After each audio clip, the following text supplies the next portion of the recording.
Muhammad ibn Abdullah Sayyidul Anbiya. Nabi Muhammad itu adalah pemimpin para nabi. Muhammad ibn Idris Asy-Syafi'i Sayyidul A'immah. Imam Syafi'i namanya kan Muhammad juga. Muhammad ibn Idris Asy-Syafi'i itu pemimpin para imam. Muhammad Al-Ghazali Ad-Dusi Sayyidul Musannifin. Beliau adalah pemimpin para pengarang-pengarang kitab. Muhammad ibn Abdullah Sayyidul Anbiya, Muhammad ibn Idris Sayyidul A'immah, Muhammad Al-Ghazali Sayyidul Musannifin. Karena apa? Karena begitu banyak kitab-kitab yang beliau karang. Ada Mukasyafatul Qulub, ada Bidayatul Hidayah, ada kitab hadisnya beliau itu Al-Wajiz Al-Wasid yang merujuk kepada yang menyambung kepada Al-Um. Kemudian ada Kasyaf Ulum Ruh, ada Bidayatul Hidayah, banyak sekali kitab-kitab karangan beliau. Ada Miyarul Ilm. Tapi dari seluruh kitab-kitab beliau itu yang paling masyhur, yang paling mulia, yang paling agung yang pernah beliau karang adalah kitab Ihya Ulumuddin. Nah, sebelum ana bahas tentang kitab Ihya Ulumuddin atau bab tadi yang sudah dibacakan, itu orang perlu tahu siapa Imam Ghazali. Al-Imam Ghazali beliau adalah orang soleh. Ayah beliau bukan ulama. Ayah beliau bukan orang alim. Kakek beliau bukan orang alim, bukan. Ayah beliau, kakek beliau itu tukang tenun, tukang bikin wol. Nah, makanya Al-Ghazali itu kan lakop, gelar. Setiap ada lakop pasti ada nisbat. Lakop, gelar, nisbat, penyandaran daripada gelar tersebut. Contoh, Sufyan Ats-Tsauri. Ats-Tsaur itu lakop, bantai artinya. Nisbatnya apa? Penyandarannya apa? Kejadian apa? Perkara apa? Hal apa yang sehingga menjadikan Sufyan itu, Imam Sufyan dipanggil Ats-Tsaur. Nisbatnya apa? Penyandarannya apa? Oh, ternyata Al-Imam Sufyan sebelum beliau dipanggil Ats-Tsauri, beliau pernah masuk masjid mendahulukan kaki kiri, sehingga terdengar suara dari langit, ya Tsaur qaddimul yumna, banteng, dahulukan kaki kananmu. Semenjak itulah beliau dipanggil Sufyan Ats-Tsauri. Nah, itu nisbatnya, itu nisbat. Abu Nawas itu lakop, gelar, namanya bukan Abu Nawas. Tapi kenapa kok lakopnya Abu Nawas? Nisbatnya kemana? Penyandarannya kemana? Oh, penyandarannya karena Abu Nawas, Abu Nawas bapaknya kerah. Nawas itu kerah baju. Oh, si Abu Nawas ini dia kalau pakai kerah baju itu melebihi kepala, besar kerah bajunya. Makanya itu nisbatnya, sehingga lakopnya adalah Abu. Nah, Al-Imam Al-Ghazali namanya Muhammad, tapi kenapa kok dipanggil Al-Ghazali? Nisbatnya apa? Lakop Al-Ghazali itu. Nah, ini ulama banyak, saking mulia dan agungnya beliau sampai ulama itu berbeda pendapat tentang lakop Al-Ghazali. Al-Imam Al-Fayyumi dalam kitab Misbahul Munir, ya, Al-Imam Al-Fayyumi dalam kitab Misbahul Munir, beliau berkata lakop Ghazali itu dari asal kata ghazalah. Dari asal kata ghazalah, yakni Ghazalah itu tempat kelahiran beliau. Itu menurut Imam Al-Fayyumi dalam kitab Misbahul Munir. Tetapi dibantah oleh sebagian ulama. Al-Imam Ibnu As-Sam'ani kalau nggak salah. Al-Imam Ibnu As-Sam'ani mengatakan, aku telah pergi ke daerah Tusi, aku cari seluruh kampung, tidak ada kampung yang namanya Ghazalah.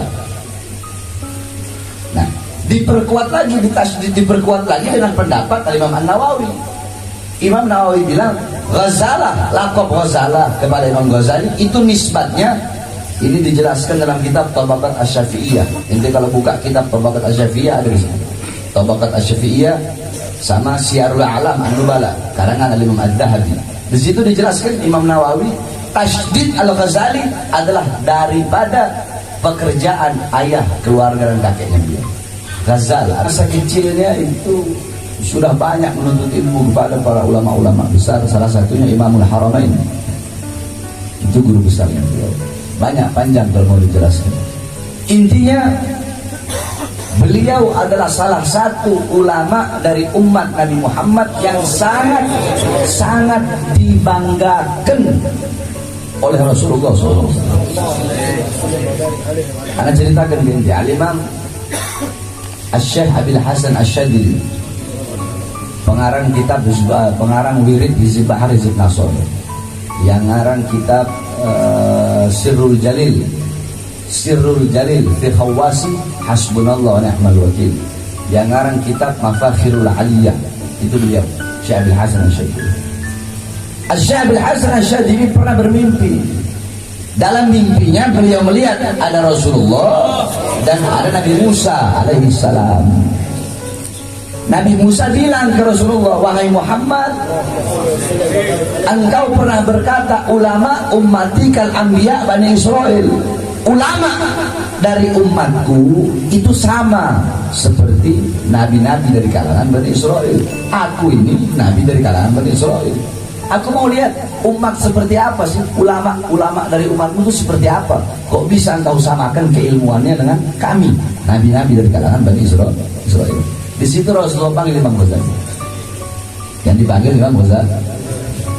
Dipanggil Imam Ghazali. Nabi Musa tanya, ini dia? Iya dia. Nabi Musa bilang, man ismak, siapa kau punya nama? Imam Ghazali jawab, ana Muhammad bin Muhammad bin Muhammad bin Muhammad al-Ghazali. Kata Nabi Musa, ya Rasulullah, ya Muhammad, ini yang kamu bilang pintar. Saya tanya ke dia siapa namanya, tapi dia jawab dengan jawaban yang panjang. Dia bawa nama bapaknya, nama kakeknya, nama datuknya, dia bawa nama gelarnya. Harusnya kalau dia pintar, ketika aku bertanya siapa namamu, cukup dia jawab Muhammad. Kalau dia pintar, masuk akal juga. Imam Ghazali berkata, ya Rasulullah, izinkan aku menjawab. Dijawab sama Imam Ghazali, wahai Nabi Musa, bukankah dalam Al-Quran dijelaskan Allah pernah bertanya kepadamu apa yang ada di tanganmu? Pertanyaan Allah, wahai Musa, apa yang kau pegang, apa yang ada di tanganmu? Engkau jawab, ya Allah, ini tongkat. Tongkat ini aku gunakan untuk menggembala kambing, untuk bersandar, untuk ini. Seharusnya ketika Allah bertanya apa yang ada di tanganmu, cukup kau jawab tongkat. Tidak usah kau jawab tongkat ini untuk ini, untuk ini, untuk ini, untuk ini, untuk ini. Kata Nabi Musa, aku jawab dengan jawaban yang panjang agar aku punya waktu yang lama berbicara dengan Allah. Apa kata Imam Ghazali? Aku juga menjawab dengan jawaban yang panjang agar aku punya waktu lama berbicara dengan engkau yang pernah berbicara dengan Allah Subhanahu wa Ta'ala. Jadi beliau salah satu ulama umat Islam yang dibanggakan oleh Nabi Muhammad langsung di hadapan Rasulullah. Walaupun mimpi tidak bisa dijadikan dalil, tetapi bisa dipakai dalam fadhailul amal, bisa dipakai targhib, bisa dipakai tarhib, kecuali tidak bisa dalam syar'ul hukmiyah, yakni syariat atau ya syar'ul islamiyah, ahkamul islamiyah, atau aqaidud diniyah, itu tidak boleh. Hadis dhaif atau mimpi para orang soleh tidak bisa dipakai dalam ahkamu syar'iyah atau aqaidud diniyah, hukum-hukum syariat atau tentang masalah akidah agama. Tidak boleh pakai hadis dhaif dan tidak boleh lewat. Selain daripada itu, targhib, tarhib, fadhilul amal itu boleh. Paham? Ada Imam Ghazali radhiyallahu anhu. Yani beliau seorang ulama besar di zamannya. Nah, kitab Ihya Ulumuddin, ya, Al-Imam An-Nawawi radhiyallahu anhu, beliau berkata seperti ini. Hampir-hampir Ihya Ulumuddin itu seperti Al-Quran. Ingat, hampir-hampir, jangan orang salah paham lagi. Nanti Habib Bahar bilang kitab Ihya Ulumuddin itu sama kayak Quran. Itu jangan salah paham. Hampir, yakni kadang-kadang, hampir saja kitab Ihya itu seperti Al-Quran. Maksudnya apa?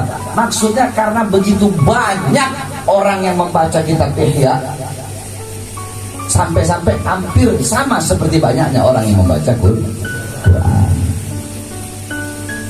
Bahkan ada lagi yang mengatakan, satu ulama, dia bilang, andaikan Allah tidak menurunkan Al-Quran, cukup kitab Ihya bisa menjadi pedoman bagi umat Islam. Andaikan Allah tidak turunkan Al-Quran, berarti kan ini kitab yang sangat agung, kitab yang begitu mulia. Makanya ketika dulu ada namanya Al-Imam Ali Al-Imam Ali ibn siapa anak lupa. Yani dia itu di Afrika sana. Dia ibn Hamzah kalau tak salah. Dia tak suka dengan kitab Ihya Ulumuddin Imam Ghazali. Dia tak suka dengan kitab Ihya Ulumuddin. Ketika dia tidak suka dengan kitab Ihya, dia bahkan menyuruh murid-muridnya untuk mengumpulkan kitab Ihya untuk membakar kitab Ihya Ulumuddin. Besok dia udah menyuruh, malamnya dia mimpi ketemu Rasulullah. Di situ ada Rasulullah, ada Sayyidina Abu Bakar, ada Sayyidina Umar, ada Imam Ghazali. Imam Ghazali bilang, ya Rasulullah, dia telah menuduhku masalah kitab ini. Yang ini bilang, ya tidak ya Rasulullah, dialah yang telah mengingat. Kalau memang aku salah, aku akan bertobat kepada Allah SWT. Tapi kalau aku benar, aku minta hakku atas dia. Diambil kitab Ihya'nya, dikasih ke Rasulullah. Dibuka oleh Rasulullah. Ini kitab yang bagus, dikasih ke Sayyidina Abu Bakar. Ini kitab yang bagus, dikasih ke Sayyidina Umar. Ini kitab yang bagus. Akhirnya dia dicambuk oleh Nabi Muhammad SAW sebagai hukuman. Dicambuk, baru 5 kali cambukan, Sayyidina Abu Bakar sudah berkata, ya Rasulullah, cukup, maafkan dia, tidak usah dicambuk. Mungkin dia tidak tahu atau mungkin dia tidak paham. Ketika ini bangun, dia bangun, bekas cambukan Nabi Muhammad masih ada di belakang. Bahkan rasa sakit dari cambukan itu masih ada. Ketika itu langsung dia bertobat kepada Allah, dia minta syafaat kepada Rasulullah. Besoknya dia mimpi lagi ketemu Rasulullah, diusap oleh Rasulullah, dia bangun, hilang bekas cambukan Rasulullah. Akhirnya apa? Akhirnya dia perintahkan seluruh murid-muridnya untuk apa? Untuk menulis kitab Ihya makhtut dengan tangan. Itu ditulis pakai apa? Ditulis dengan tinta emas. Akhirnya beliaulah yang menyebarkan kitab Ihya Ulumuddin di seluruh daerah Afrika.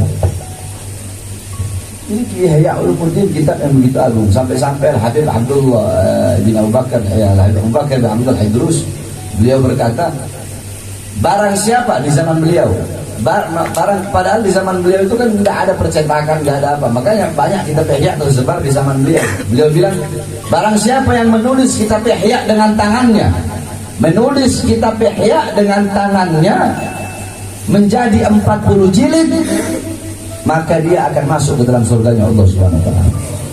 Nah, sehingga di zaman beliau kitab Ihya banyak tersebar. Kenapa? Karena banyak yang mencatat dengan tangan. Karena waktu itu tidak seperti sekarang.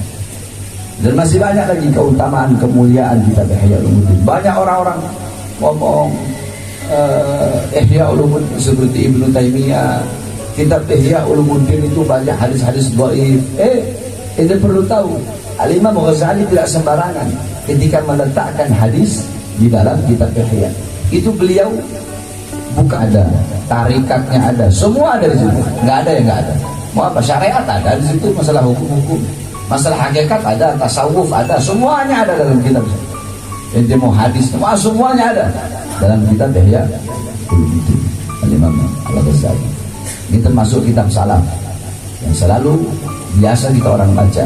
Makanya akan dikatakan, man arada taqadduma fa alaihi bi kutubil mutaqaddimin, fa man arada ta'akhkhara fa alaihi bi kutubil mutaakhirin. Barang siapa yang ingin maju, barang siapa yang ingin terdepan dalam urusan agama, ilmu, apapun itu, maka hendaklah dia berpegang teguh kepada kitab-kitab terdahulu.